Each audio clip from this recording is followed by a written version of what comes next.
All right, so I thought I'd just do this indoors.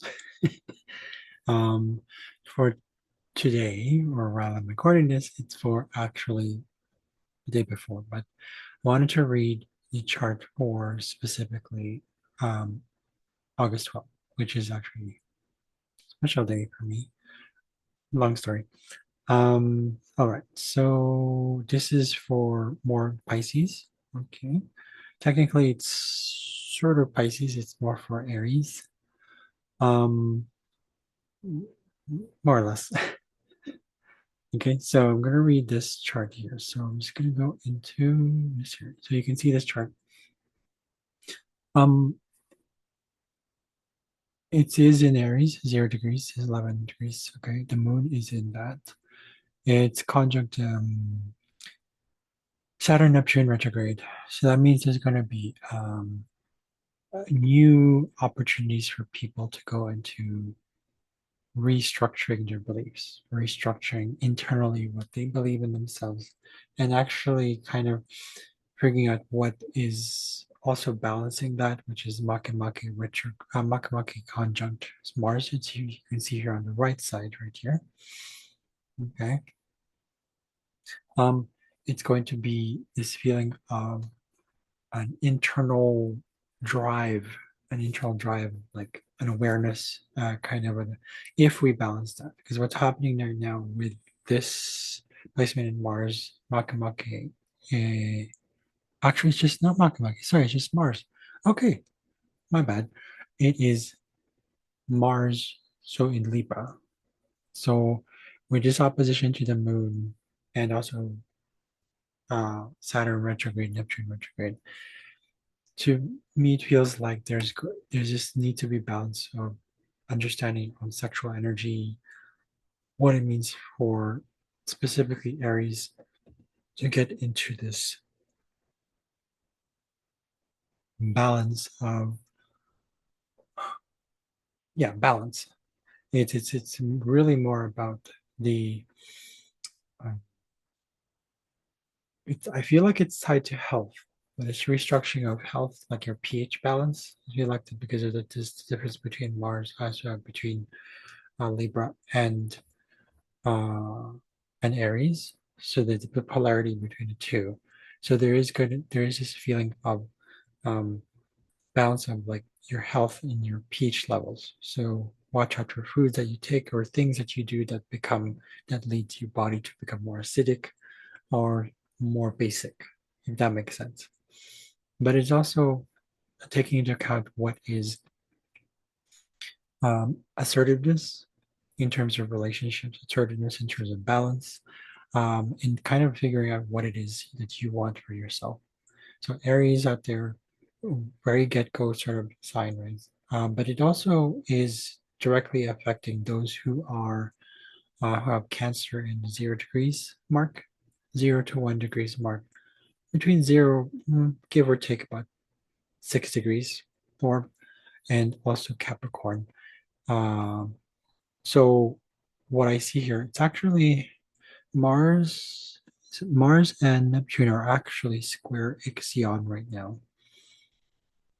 So with the moon placed there, it's like being more aware and conscious of your vibrations in terms of how it's actually together with what you need. Your basic needs have to be met, which is usually tied to freedom, sovereignty, curiosity, being in the present moment, just really kind of like conquering sort of things, but without actually affecting others.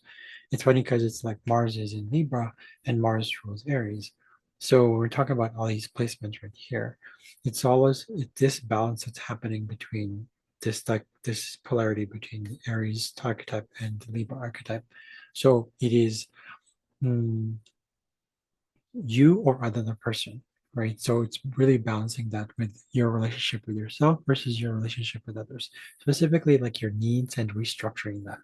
It is your needs. So it also ties to emotions itself. Like what do you need to feel like yourself? What do you need to feel like you need to face so that you are actually doing it, not necessarily for the reasons that you think it is, or that you believe it is, because it's the moon here is tied to it's tied to magnetism. So basically, it's kind of tying into the law of attraction. So for those who are practicing all that stuff, it has to be your beliefs, right? It has to be internal. The moon also rules the subconscious area of the body, um, but it also rules the soul. So, what does your soul really want? What is your soul here to come? What is your soul here to come to? What has your soul come here to learn? Right? And is it really what you want, or is it what others want? Is you have to balance that. There has to be an actual balance, okay? Integration. It's interesting, actually. We have here the what here Saturn, Neptune, sextile Saturn, Uranus, and sextile Pluto. So, but you also see this right here. I don't know if you could see that. I'm going to draw it here, actually. Uh, you can see it. Okay, so right here, we have what's called a kite.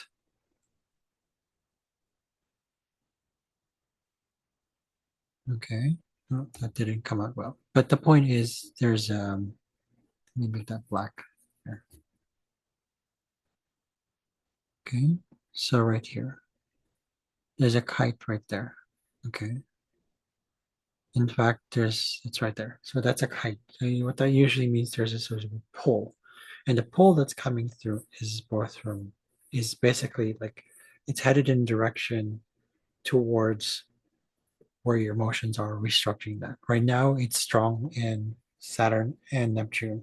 So again, restructuring of new structures, new things for yourself, new ways of thinking, new ways of behaving, new beliefs, new types of faith, new types of um, yeah, your belief system. Like, what is illusion to you? What is real to you? What is, so it's really a serious restructuring, and you're going to learn through this right now.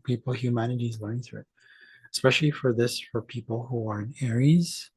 They might feel this pull to uh, settle down, or rather, maybe settle down, but kind of figure out what is it that I actually want? What is it that I actually need? What moves me towards beyond this egoic or egocentric or ego human sort of existence? Um, so it's actually kind of finding your boundaries. Neptune is at the boundaries of the ego. Saturn is at the boundaries also of the ego. Both are represent some sort of boundaries. That's more Neptune, that's more Saturn for sure, but it is kind of recreating the boundaries. So it's setting you necessary boundaries for yourself. But the kind is showing that there's an opportunity for us to work on transformation internally, and also being okay with working with the changes in ourselves. This ties into more of the health stuff. I noticed that there's sort of toxins that we have to get rid of through the nervous system. Toxins to the nervous system, toxins to what we hear and listen, and also any sort of excess things that we need to get rid of as well. Could be toxic through excess weight, excess information, excess eating, excess pleasure, excess, those kind of stuff. It's an opportunity for us to actually go, let's see what we can do to not rid ourselves of it, but kind of letting it happen naturally, right? It's really important for us to kind of focus and kind of hone in this new energy that's coming through, and try to balance that with what our sexual power can be. There's a Pluto placement there also with Mars. That means it's a strong sexual energy for transformation, transmutation, metamorphosis through Sedna, and actually really transform. Humanity is being called to do this right now, especially those who are in Aries, Capricorn, Cancer, and also Libra, and also Aries, so the cardinal signs. If your sun is in any of the degrees between, I would say, 20, probably 24 to 26 degrees um, in, uh, in Sagittarius, Pisces, Gemini, and Virgo, up to 6 to 8 degrees, Aries, Cancer, Libra, and Capricorn. So this will be having an effect on it. So anyways, I believe the video is a bit too long. I'll continue this next time. Um, Thank you for watching, and I guess that'll be it for now. See you later.